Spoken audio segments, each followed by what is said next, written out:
Assalamualaikum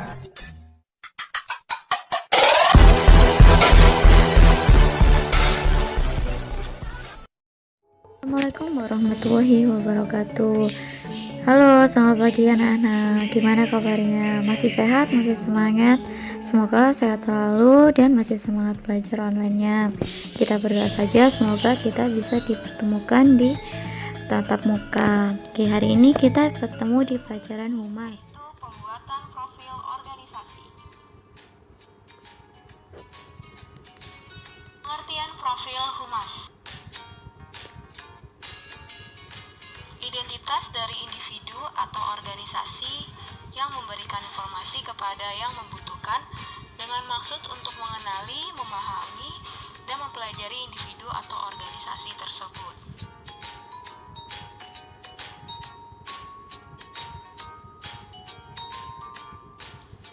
Profil humas. A. Humas yang melembaga. Sebagai bidang yang melembaga berarti memiliki seseorang yang memimpin, memiliki staf, dan mestinya memiliki tempat atau ruang dan sarana-prasarana pendukungnya. Dalam bentuk ini terdapat dua sistem, yaitu pertama, sistem sentralisasi adalah sistem yang biasanya diterapkan pada organisasi yang tidak besar, di mana aktivitas public relation di organisasi secara terpusat atau oleh pusat. 2. Sistem desentralisasi. Sistem yang biasanya diterapkan pada organisasi yang besar, dan manajemen mengerti betul akan pentingnya public relation sebagai suatu pendekatan manajemen. B. Humas agensi atau external public relation, yaitu sebuah lembaga atau organisasi independen yang berbadan hukum dan bergerak dalam layanan di bidang humas. Public relation extern meliputi 3 jenis, yaitu pertama, public relation full service, yaitu sebuah organisasi tersendiri yang bergerak dalam bisnis pelayanan kehumasan, kegiatan konseling dan sekaligus pelayanan konsultasi dan pelayanan yang mereka berikan kepada klien. 2. Public relation consultant, organisasi public relation yang bergerak dalam layanan konsultasi kehumasan. Konsultan yang diberikan tergantung dari kompetensi yang dimiliki para konsultannya.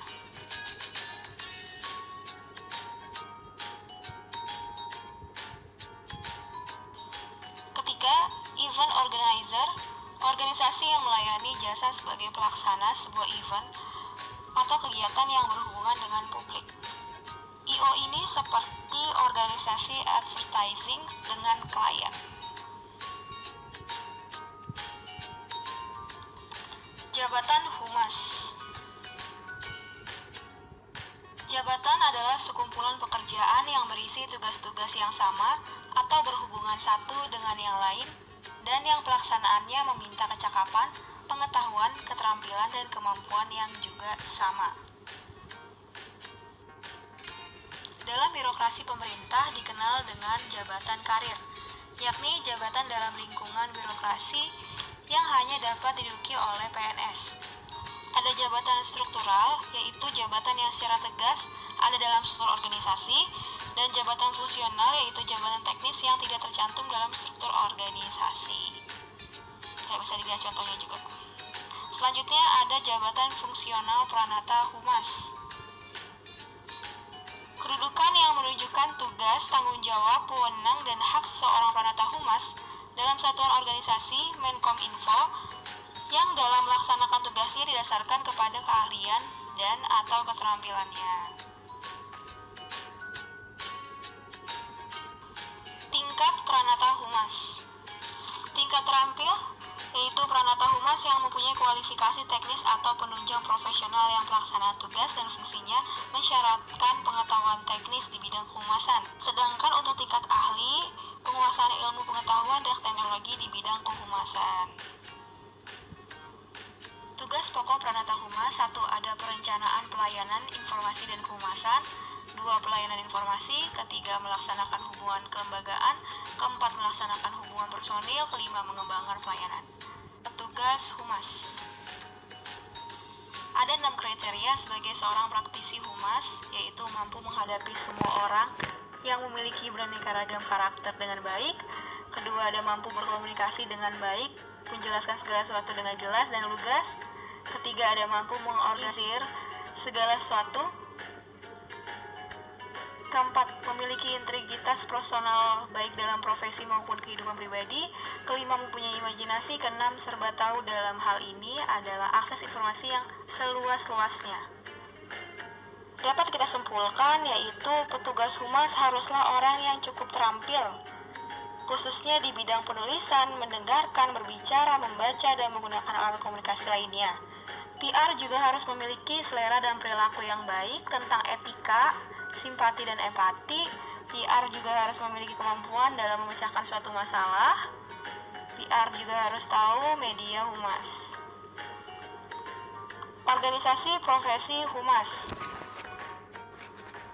Organisasi profesi merupakan suatu wadah para profesional di dalam mengembangkan dan mengadakan suatu studi profesi. Organisasi humas dibagi menjadi 3. Pertama, ada organisasi yang menghimpun para praktisi humas secara umum. 2, organisasi yang menghimpun organisasi humas. 3, organisasi yang menghimpun para praktisi humas. Amerika, negara pertama yang membentuk organisasi bagi para praktisi humas. Pada tahun 1948 terbentuk suatu wadah yang bernama Public Relations Society of America. Berikut beberapa organisasi humas yang ada dari dalam maupun luar negeri. A. Perhumas. Pada tanggal 15 Desember 1972 di Indonesia mendirikan Perhimpunan Hubungan Masyarakat Indonesia Perhumnas di Jakarta.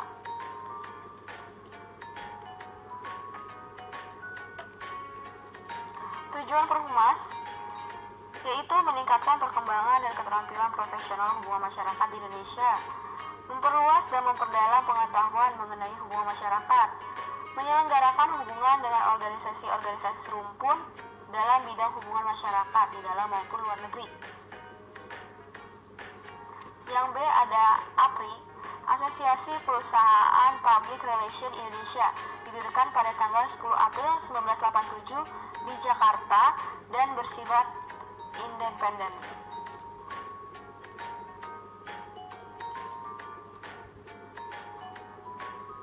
Tujuan APRI menghimpun, membina, dan mengerahkan potensi organisasi public relation nasional agar secara aktif, positif, dan kreatif serta dalam usaha mewujudkan masyarakat yang adil dan makmur berdasarkan Pancasila dan Undang-Undang 1945.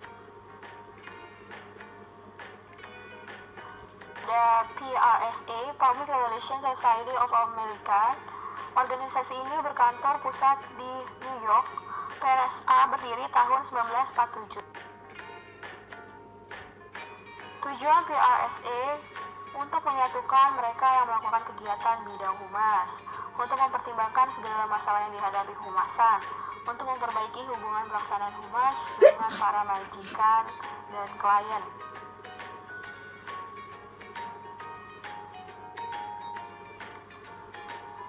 Yang D ada IPR, Institute Public Relations of British, merupakan organisasi humas di Inggris yang didirikan secara resmi dan mendapat pengakuan pada tahun 1964. Tujuan IPR untuk memajukan perkembangan humas, untuk mendorong dan memupuk ketaatan pada standar profesional yang tinggi untuk para anggotanya, untuk mengatur diskusi, konferensi, pertemuan, dan lain-lain mengenai masalah yang menjadi pertimbangan bersama.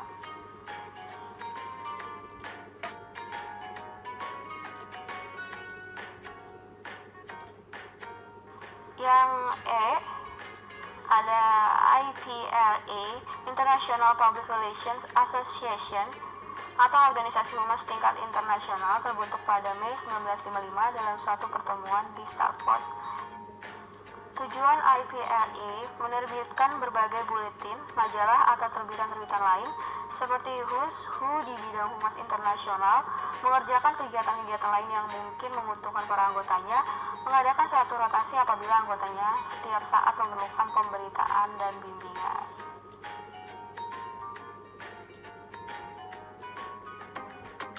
Bagaimana setelah melihat video tadi? Apakah masih ada yang ingin ditanyakan? Kalau yang ingin ditanyakan silakan komentar di bawah ini. Oh iya, Ibu mau berikan soal dulu, ada 3 soal ya. Soal pertama, bagaimana cara membuat profil organisasi yang baik? Soal kedua, sebutkan kriteria kualitas seorang praktisi humas yang baik. Yang ketiga, jelaskan yang dimaksud dengan sistem sentralisasi dan desentralisasi. Untuk jawabannya kalian bisa komentar di GC atas nama kalian sendiri. Terima kasih sudah menonton. Semoga bermanfaat. Wassalamualaikum.